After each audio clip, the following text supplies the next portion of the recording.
Alright. Receive not the promise.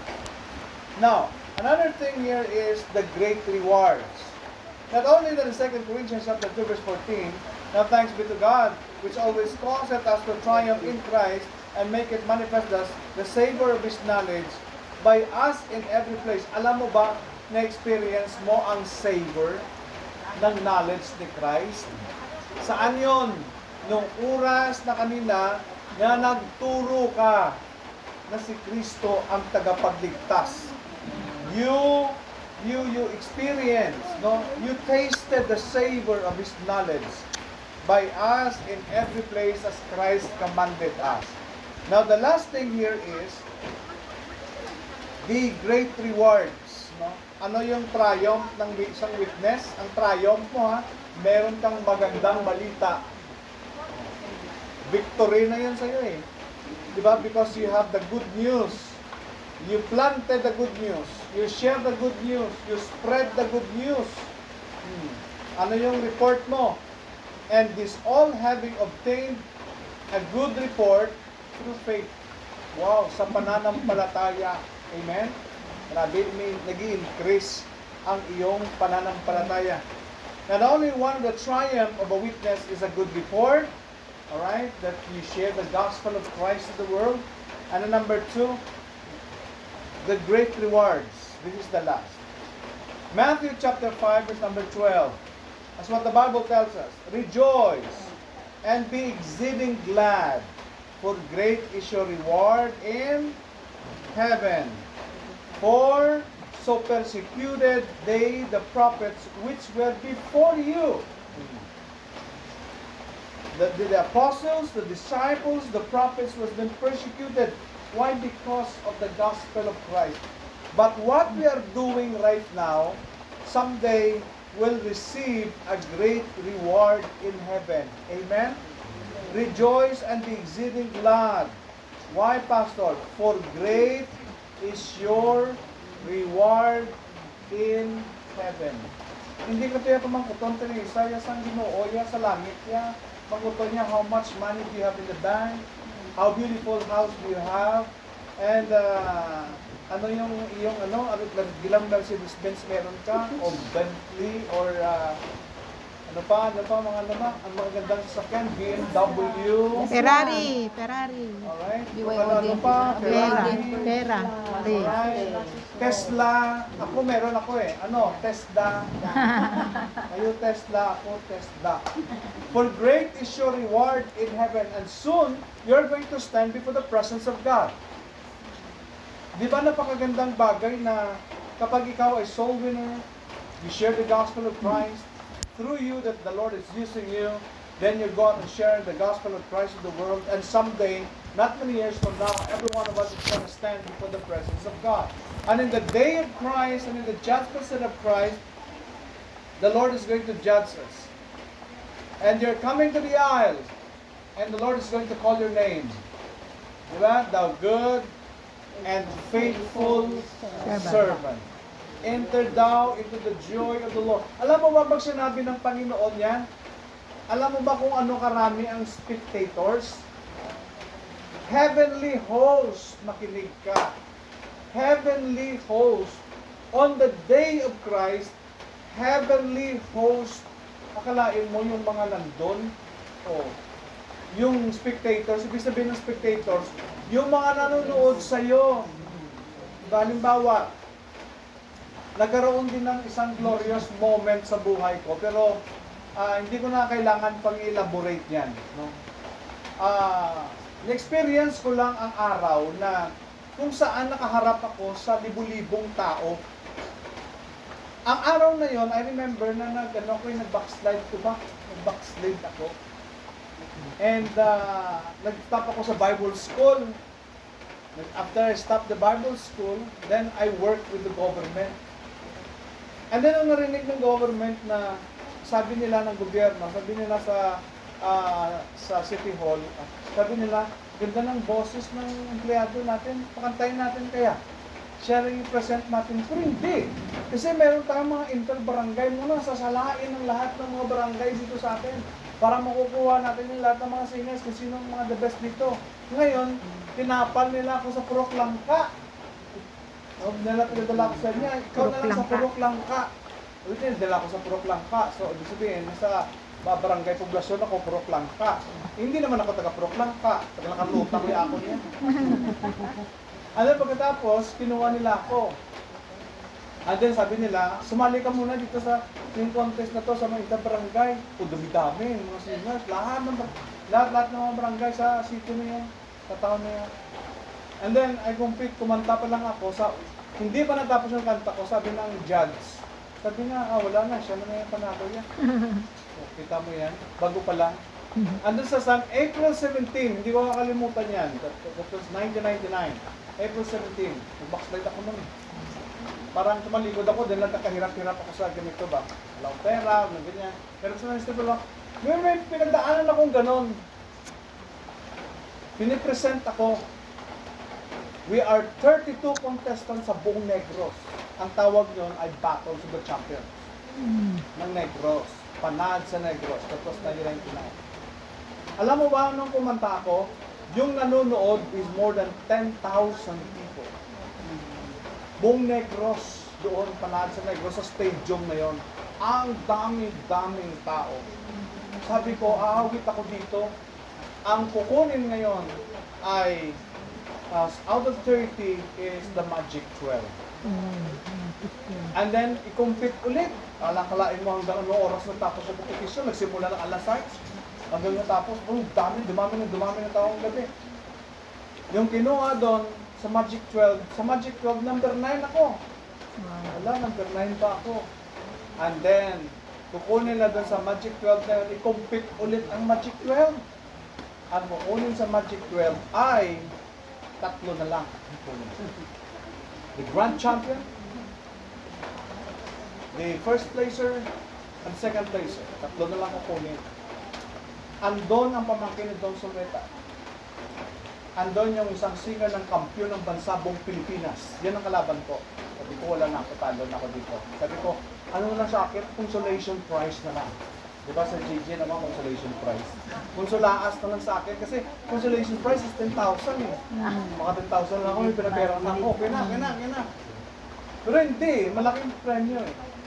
Sabi ko, I need to win the battle of this competition. Then I changed the song. Then, may butas-butas pa din ako niya, may buslot pa din ako niya, barong na gray, t-shirt, may gisi, pat hindi malalaman na contestant ka.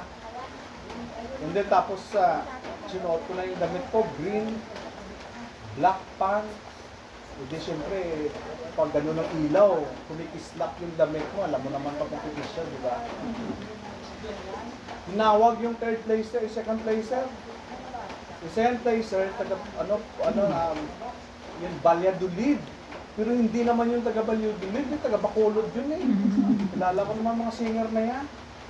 Yung nag-first placer, yan po yung nag-grand champion sa kampiyon ng bansa buong Pilipinas. Wow.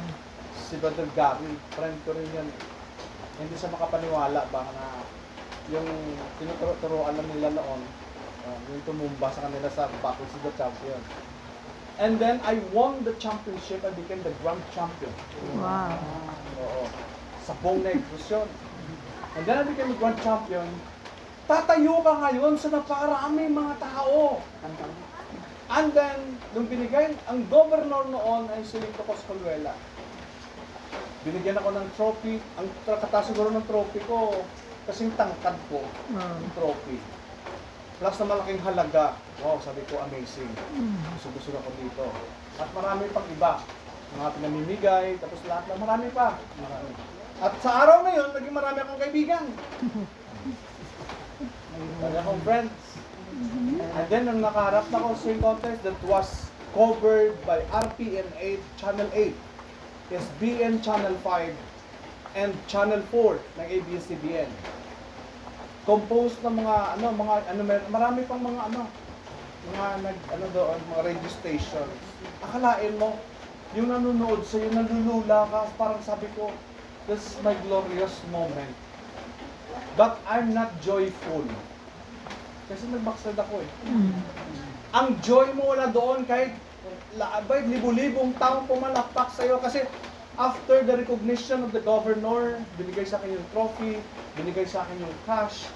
And then pagkatapos, I was requested to sing my championship song. Yung pinanalunan ko.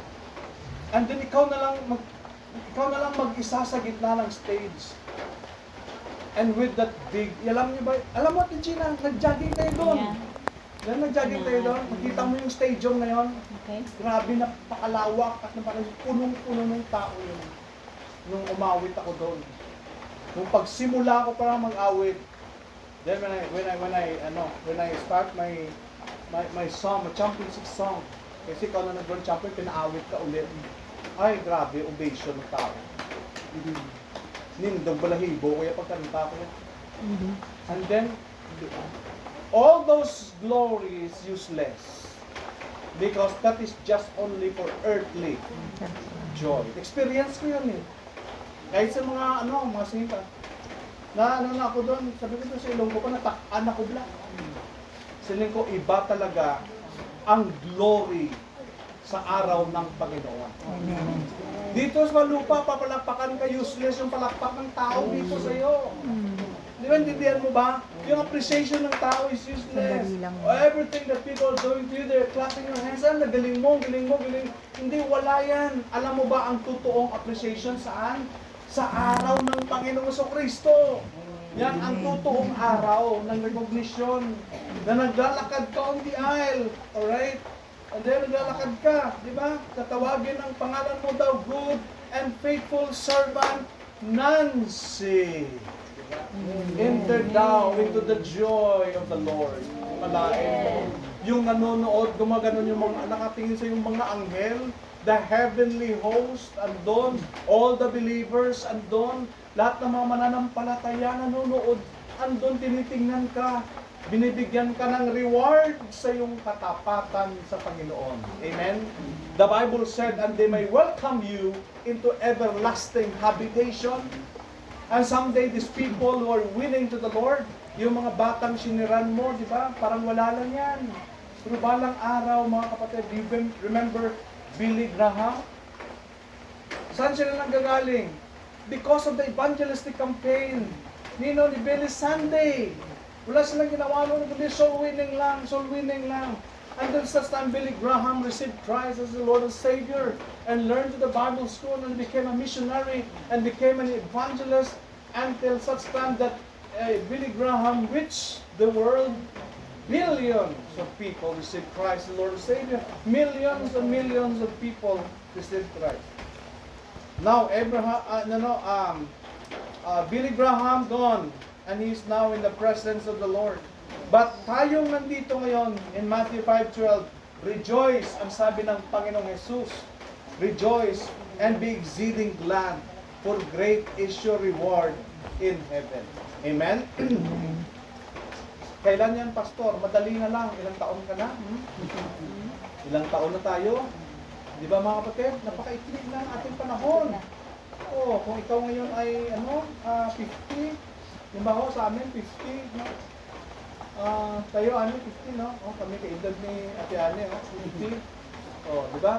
50, dadagdagan tayo ni Lord ng another 10 years, 60 na. Hindi ba naman, alam po ng mga mukha natin, no? Dadagdagan tayo ni Lord ng another Senior 10 na, years. senior. Wow, 70 na tayo. Di ba? Oh. Si Ate, sigurado si Ate Anne, 90 na yan. Aray. Matanda na matindi. Ito lang, Kasama pa rin ako sa step. sabihin ko sa inyo, alam mo si Ate Anne, siya yung talaga yung matinding vlogger kahit 90 years old na. Diba? Malabo na matang Click pa rin pastor. yan. May baston na, may May click baston pa. na. Yan lifestyle. What I'm trying to say is this, mga kapatid. Let us rejoice and be glad of what you're doing. And put an excitement in your heart seeing children, teachers, listening to the gospel, because the Lord is, pleased of what we're doing. What you're doing right now is pleasing in the sight of the Lord. Hindi mo ba alam na habang tayo ay nag-evangelistic meeting, as we go to our closing prayer, habang hindi mo ba alam, habang tayo nag-evangelistic meeting, habang ikaw ay nagsasalita doon, ang mga anghel, mga kapatid, no? I just only think of my imagination, ano? Yung mga anghel nanonood eh. The heavenly hosts are watching what Milet are doing. Diba? Sharing Christ, you know? And then the children receive Christ as Lord and Savior. Pinagmamasdan. You know why? Because it is the Lord who's going to save. Diba? The Lord is waiting to save somebody. So that's why we go out and share the gospel, because the Lord is watching us. Mga kapatid, amen? Tomorrow is another day. An exciting moment. Sapsapan, sansapan. Oo. Kita mo kanina, ano pa lang, mas excited pa sa atin yung mga bata. Excited pa sa atin yung teacher. Oo. Lalo nakita nila yung pula-pula lang. Yung excited yung isa, sinuot agad yung ano. Ay, salamat, meron daw siyang ano, hindi na daw siya maibitan. What a blessing! Not only a blessing to them, but also we share the gospel. Ito pala isa pag pinag-pray natin, yung dyan sa kabila. That is 600 students, more than. That's a big crowd. So we need to pray because the total soul winning prospects we have is more than 1,000, right? More than 1,000 students. Not only 1,000 students, but also in some activities, no? Especially the pastors' conference. No? So I think on the next devotion natin, dadalhin naman natin yung on how can we help with these pastors. Amen? Amen. And let's go to the Lord in prayer. Let's give all our burdens to the Lord and pray for our activity tomorrow with the strength of the Lord upon every one of us, that our minds and our hearts keep on Christ, only serving Him.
Thank you, Lord, for this evening and our short devotion from Thy Word.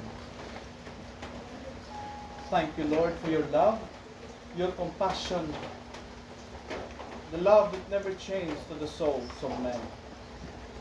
And our hearts, Lord, rejoicing of the things of what you have done for the soul.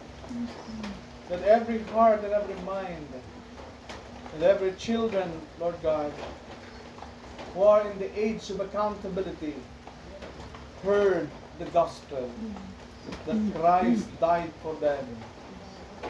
And only the forgiveness of their sins is through the blood of Christ, the atonement and the salvation, that only in the person of the Lord Jesus Christ, your Son. Heavenly Father, we keep praying, Lord God, the campaign for this evangelism.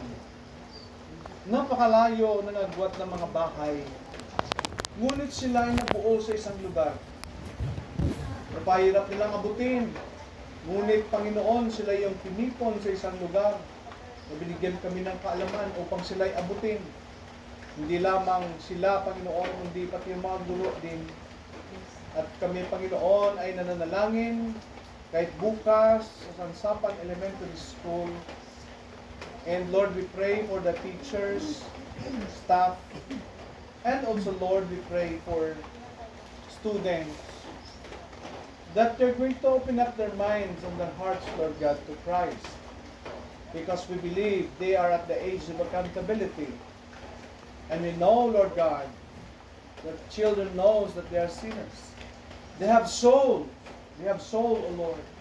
And their soul need, Lord God, redemption, that they might alive in Christ, that they might receive the forgiveness of their sins to Christ. And today, Lord God, give us joy in our hearts of serving you. Whatever sins we committed, we pray that you're going to cleanse us and forgive us our sins through the blood of Jesus Christ. And tonight, Lord, before we end this church devotion, I pray to have a good night's rest before your presence, preparing us for tomorrow's activity as early we come to the elementary school and to be a blessing to them, Lord God. Thank you so much, Lord, for your love, your guidance, and your compassion to every one of us.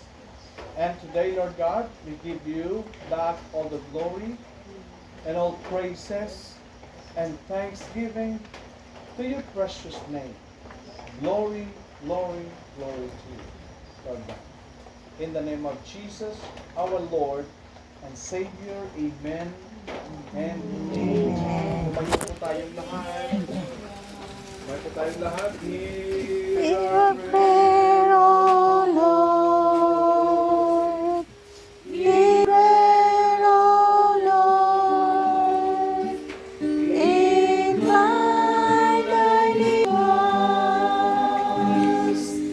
and grant us thy peace.